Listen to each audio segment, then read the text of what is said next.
Ko'pchilik odam hozir yurak kasalliklari bilan bemor bo'lgan odamlar operatsiyani to'g'ri yechim deb hisoblashadi. Ya'ni stent qo'ydirishadi yoki nimadir bo'lib, operatsiya qilishni to'g'ri yechim deb o'zlariga bilishadi. Bu qanchalik to'g'ri o'zi operatsiya?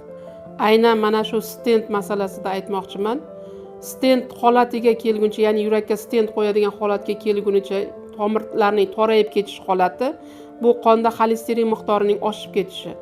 Ya'ni biz sevib iste'mol qiladigan margarin mahsulotlari, pishiriqlarni har ichiga albatta margarin mahsulotlarini, ketchup, mayonezlarimizdagi tarkiblarning murakkabligini hisobiga aynan qon tomirlar torayishi va bu oqibatida yurakka stent qo'yish, ya'ni tomir ulash holatlari vujudga keladi. Buni oldini olish uchun aynan qon tomirlarini tozalashimiz shart.